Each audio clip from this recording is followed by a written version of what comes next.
공천해야 한다가 53.44%, 공천하지 않아야 한다가 46.56%로 나왔습니다. 대표는 위임된 권한에 불과합니다. 그것이 국민과 당원의 뜻이라면 따르겠습니다. 자, 여기까지 합시다.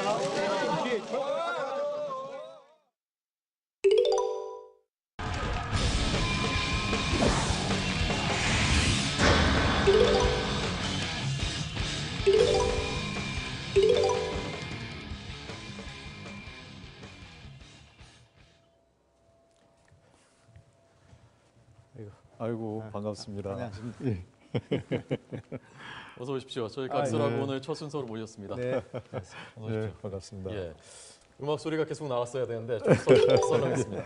다음 주에는 더 멋있게 해보겠습니다. 저희가 여야 의원들 모시고 방담을 하는 시간입니다. 좀 더 상대의 입장을 좀 어떤 면에선 배려하기도 하고 이해하기도 하고 그렇게 얘기하는 방담, 정치 방담 각설하고 시간입니다. 저희가 김용환 의원님 그리고 원래 새누리당 조혜진 의원님 모셨었는데 오늘 새롭게 이사하면서 이제 홍일표 의원님을 새로 모셔서 두 분이 오늘부터 각설하고를 진행해 주시겠습니다. 새 스튜디오에 모셨습니다. 예, 굉장히 조선만한 스튜디오에 오신 것 같습니다. 뭐만한 스튜디오? 조선만한 조선. 조선? 큰 걸 표현할 때 우리 조상들이. 예. 근데 우리 아주 YTN 새 사옥이 너무 좋고 스튜디오도 너무 크고 해서 아주 시원한 것 같습니다. 예. 예, 새 건물 입주 축하드리고요. 예. 보니까 방송사들이 다 이 근처에 집적되어 있던데 네, 네. 새로운 상암 시대 성공하시길 빌겠습니다. 예. 자, 오늘 아주 중요한 날 오셨습니다. 특히 새정치민주연합한테는 뭐 운명의 날이랄까요? 그런 날이었는데 우선 뭐 잘했다고 생각하십니까? 어떻습니까? 정말 여러 가지 뭐 우여곡절이 있었고 정말 이럴 수도 없고 저럴 수도 없고 진퇴양난이었는데 네. 오늘 어떻든 뭐 결과에 어떻게 됐든 간에 일단 다 정리가 된 것 같아서 예. 아주 후련한 그런 생각을 갖고 예. 왔습니다. 결과야 어떻든 간에라고 말씀하신 거 보니까 썩 마음에 들진 않는 것 같으신데 결과가. 그렇지는 않고 네. 참 어려웠습니다. 이 정당 공천 문제도 어떻게 해야 되나 걱정을 했고요. 또 지금 일방적으로 새누리당이 공천을 진행하는 상황이기 때문에 예. 선거는 임박해 있는데 한 경기에 규칙이 두 개가 생길 수 있는 그런 가능성이 있어서 이걸 어떻게 해야 되나 저한테 전화가 오면 어떻게 답변을 해야 되나 그렇게 생각했는데 예. 저는 전화를 받지를 못했고 제 아내는 받았는데 아내는 이제 공천해야 된다는 쪽에 투표했다고 오늘 아침에 그렇게 부인께서 당원으로 예, 전화 받으신 거군요. 예, 예. 예, 알겠습니다. 저희가 이 문제 오늘 본격적으로 얘기해 볼 건데요. 그 전에 저희가 코너 속 코너로 나만 아는 이야기라는 순서를 마련했습니다. 이건 뭐냐면요. 우리 시청자들 입장에서는 국회의원들이면 더더군다나 여야 중진들이시니까 아마 뭔가 나만 아는 이야기가 있을 것이다. 우리 일반인들은 또는 저 같은 기자들도 모르는 뭔가 그런 이야기들이 있을 것이다. 그런 기대가 있을 것 같고 실제로도 저도 있다고 알고 있습니다. 그래서 그 얘기들을 한 꼭지씩 좀 풀어주시는 시청자 여러분들께 좀 공개를 해주시는 그런 순서를 저희가 마련했습니다. 저도 참 기대가 되는데요. 자, 먼저 오늘은 홍일표 의원님의 나만 아는 이야기 한번 들어보도록 하겠습니다. 그거 정말 고민되는 거고 네. 사실은 이제 정치와 관련이 있어야 될 텐데 그런 걸 또 이렇게 미리 어디 와서 얘기하기도 쉽지 않은데 저는 그래서 고민하다가 지금 국회에서 이제 4월 달에 전국 노래자랑이 있습니다. 그 이제 국회의원들도 나가고 보좌진도 나가고 그러는데 네. 국회의원 3명이 나가게 됐어요. 예. 그래서 그 3명이 김을동, 이완영, 그리고 진선미 이렇게 3명이 이제 결정됐다. 예.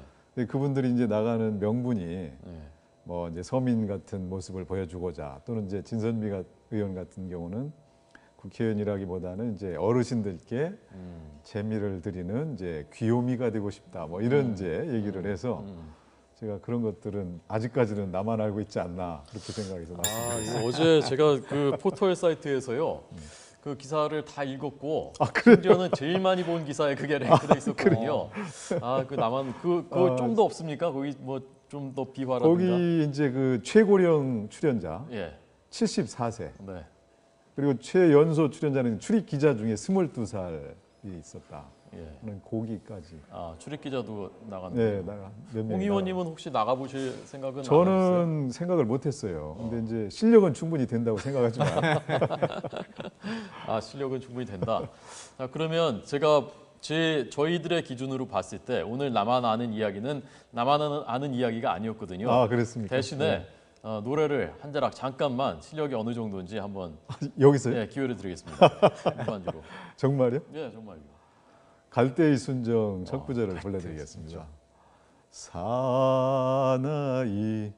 우는 마음을 그 누가 알랴. 표정도 진짜 노래 전국 노래자랑이 아니라 어디 프로 가수 같은 그런 느낌인데요. 육사 지방선거의 전망이 좀 흐려지는 것 같습니다. 네. 자, 이번에 김용환 의원님 나만 아는 이야기 궁금합니다. 어제 저희 민주당 의원 여러 명이 예. 안철수 대표를 초대해서 밥을 사는 자리가 있었습니다. 근데 이제 오늘 입학 시험 결과가 나오기 때문에 좀 어떻게 될 것 같냐 그런 얘기가 있었는데 네. 이를테면 오늘 무공천이 되면 웃을 수도 없고 또 공천을 철회하게 되면 울 수도 없는 거 아니겠는가 그런 이제 여러 가지 얘기가 있었습니다. 네. 근데 이제 안철수 대표께서 정치를 한 지 한 1년 6개월쯤 됐는데 뭐 선거 치른 얘기 이런 거 하면서 두 가지를 크게 느꼈다 이렇게 얘기를 하더라고요. 저분이 지금 초선 의원인데 뭐를 생각하고 있을까 궁금했는데 한 가지는 이제 정치가 역시 참는 일이구나 하는 그런 생각을 깨닫게 됐다고 이제 그런 말씀하시고 네. 또 하나는 이제 역시 정치라는 것은 결과도 중요하지만 그 과정이 중요하다는 생각을 갖는다. 예. 국민들은 결과가 어떻게 되든 간에 그 과정 속에서 정치인들이 어떤 행태를 보이는가에 대해서 관심을 갖고 있는 것 같다. 그런 그 말씀을 하시더라고요. 그래서 그게 제가 이제 어제 말씀드린 것은 정치가 참 힘들고 어려운 때가 많고 내일 결과도 어떻게 될지 모르는데 그렇게 됐을 때 꼭 우리 안철수 대표께서는 골치 아프고 힘든 일이 있으면은 포기하고 집으로 가실 것 같은 그런 생각이 든다. 그렇게 하시면 안 된다. 네. 그런 이제 말씀을 드렸는데 오늘 역시 이제 그 결과가 나왔을 때 당원과 국민의 생각에 따르겠다는 그런 입장을 보인 것은 아마 어제 말씀하고 연관돼서도 일관성이 있지 않나 이렇게 생각합니다. 예. 마침 4시에 두 대표께서 입장을 발표한다는 지금 속보가 들어왔습니다. 아마도 선거에 전념하겠다, 국민들과 당원들의 뜻을 받아들이겠다, 그리고 선거에 전념하겠다 그런 취지가 될 것이라고 합니다. 4시에 두 분이 어떤 표정으로 어떤 말씀하실지 궁금합니다. 지켜보겠습니다. 자, 우선 홍 의원님 어떻게 보셨습니까? 오늘 그 새정치민주연합의 결정에 대해서요. 저는 이제 두 가지 느낌이 들었습니다. 첫째는 내 그럴 줄 알았다. 새누리당이 이제 아무래도 이 대선 공약인데 박근혜 대통령이 누굽니까? 신뢰의 정치인 아닙니까? 그런데 그런 공약을 내세우고 할 수가 없는 데는 그만한 사정이 있는 거거든요. 그래서 고민하고 토론 끝에 이건 도저히 부작용도 크고 뭐 위헌 소지도 있고 그래서 결국 우리가 이제 이렇게 돌아올 약속을 못 지키고 공천을 하는 대신에 상향식 공천으로 공천을 국민께 돌려드리겠다. 그래서 사실은 이제 이런 취지면 그 약속을 70%는 지켰다고 저는 봅니다. 그런데 이제 민주당에서 이제 그걸 계속해서 무공천 그러면서 계속 대통령과 새누리당을 약속 파기라는 이유로 공격하고 그랬었지만 결국은 돌아오지 않았느냐. 결국 당내 반발 또 당내의 현실적인 그런 성찰에 의해서 그래서 결국은 이건 이제 현실을 무시했던 그런 명분론이 얼마나 잘못된 것이냐를 깨달았을 것이다 이렇게 보여지고 또 한 가지는 이제 안타깝다. 저는 안철수 대표가 잘 되기를 바랍니다. 어쨌든 새정치 바람을 일으켰고 그 기치로 우리 정치권에 들어와서 야당을 건강하게 만들어야 우리 여당도 긴장하고 서로 경쟁을 할 수 있는 거거든요. 또 지금 그동안의 야당이 너무 극단적인 목소리에 휘둘려 가지고 밖에 나가서 합의한 것이 의원총회 가서 뒤집히는 게 한두 번이 아니었단 말이에요.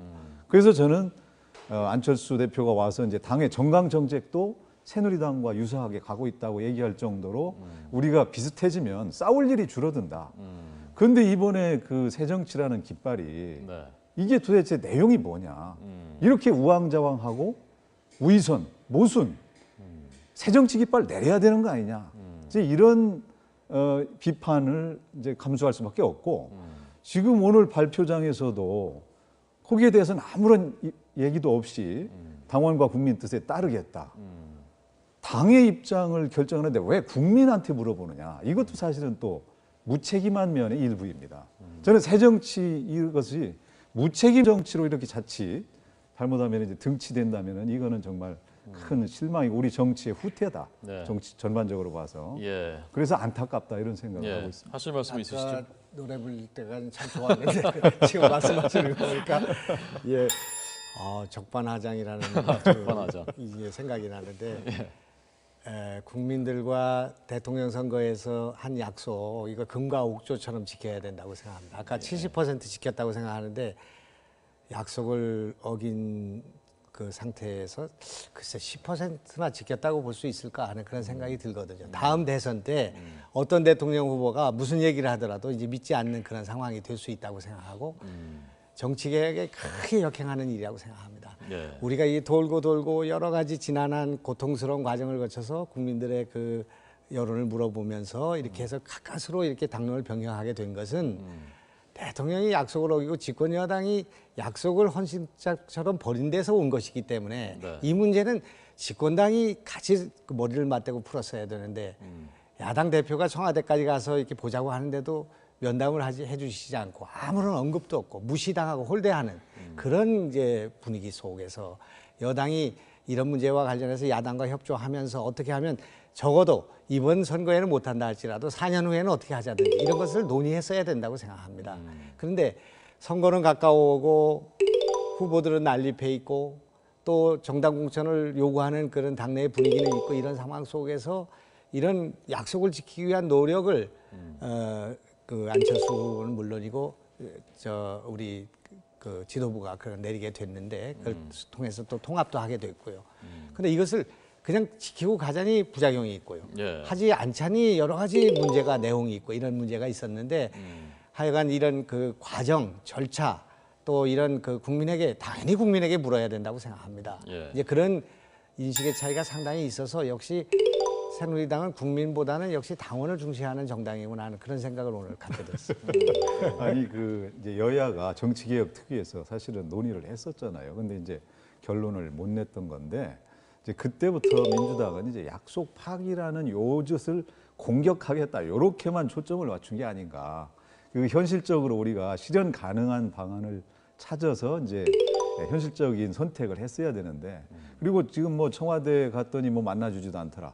아니 야당도 청와대 보고 만날 땐 미리 사전에 의제 조율하고 미리 연락해야 된다고 하는데 아니 아무런 연락 없이 가서 민원실에 가서 면담 신청서 내면서 만나달라. 이거는 이제 하나의 그 퍼포먼스지. 그 잘했다고 진정성이 생각하십니까? 없다. 어떻게 김 의원님? 그때 대표. 이제 우리 당 의원들의 상당수는 이제 농성을 하자는 주장, 또 뭐 무슨 단식을 하자는 주장, 머리를 깎자는 주장 이런 것들이 분분했습니다. 예. 강력하게 박근혜 대통령이 이 약속을 어겼기 때문에 한 거기 때문에 싸워야 된다는 주장이 있었는데 안철수나 당 지도부는 선거를 앞둔 상황에서 더군다나 그런 정치 행태는 이제 국민들한테 식상한 것이다 예. 생각을 하기 때문에 가서 그 박근혜 대통령한테 항의한다는 표현이 아니라 국민의 한 사람으로 면담을 신청하고요. 그날 안 만나주는 것은 이해할 수 있다고 생각합니다. 이제 그러나 대통령께서 언급하셨어야죠. 안철수 우리 대표께서 여기까지 왔다 가셨는데 지금은 만나기에 적당한 시간이 아니라고 생각합니다. 그러나 야당 대표와는 언제든지 만나겠습니다든지 정무수석을 통해서 하는 것이 아니라 대통령이 그렇게 예우를 지키는 것은 49%의 지지를 받았던 야당에 대한 그 예우 또 야당의 국정 파트너로 생각하는 그런 생각이기 때문에 예. 안 대표가 거기 가지 않더라도 대통령께서 그것을 예우하고 야당을 존중하면은 국민이 얼마나 훈훈해지겠는가. 네. 결과적으로는 기초공천을 철회하는 문제에 대해서 공약을 지키지 못한다 할지라도 그 과정이 그렇게 됐어야 된다는 것이고요. 예, 안철수 리더십은 이번에 상처를 많이 받은 거 아닙니까? 저는 그렇게 생각하지 않고요. 맞습니다. 제가 어제 걱정한 것은 오늘 이제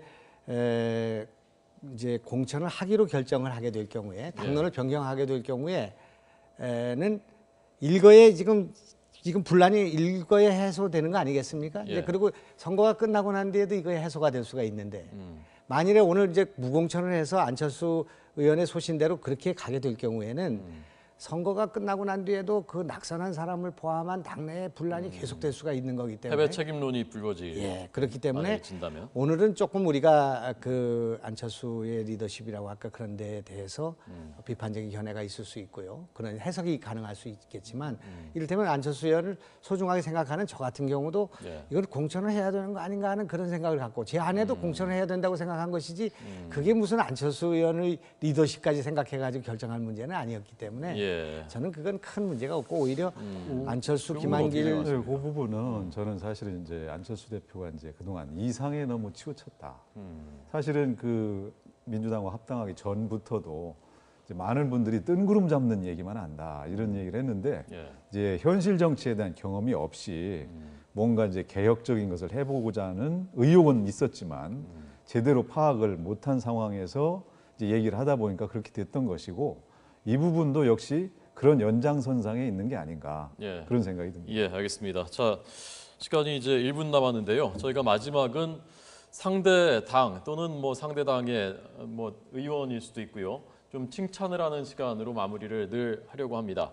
과연 칭찬할 것이 있을지 뭐 어떻게 생각하실지 궁금한데요. 자, 이번에는 홍일표 의원님은 이제 지경위원장 할 때 같이 위원회를 했습니다. 그래서 제가 좀 아는데 예. 저분이 그 1987년 또 1997년 이럴 때 판사를 하셨는데 예. 지방법원 판사를 하실 때 그 붙잡혀온 그 집시법 위반자들 무죄 판결하고요. 전교조 학생들 또 교사들 무죄 판결을 한 아주 그 소신 있는 판사로 알려져 있습니다. 네. 그래서 제 생각에는 홍일표 의원님은 새누리당보다는 우리 새정치민주연합에 오시면은 이번에 바로 우리가 인천시장은 우리가 당선되는데 아마 큰 도움이 되지 않을까 이렇게 생각합니다. 예. 칭찬인지. 칭찬 반. 네.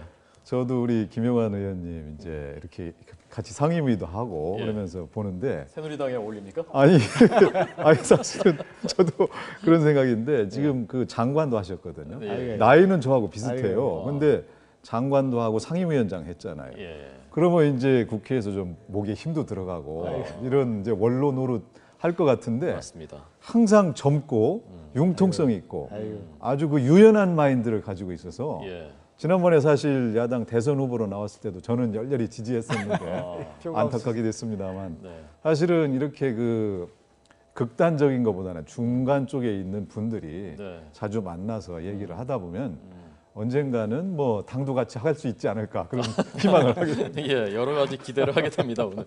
자, 오늘은 두 분이 서로 덕담 칭찬하셨고 다음에는 상대 당에 대한 칭찬도 들어보도록 하겠습니다. 네. 오늘 각설하고 홍일표 의원님, 김영환 의원님 잘 들었습니다. 고맙습니다. 네, 감사합니다.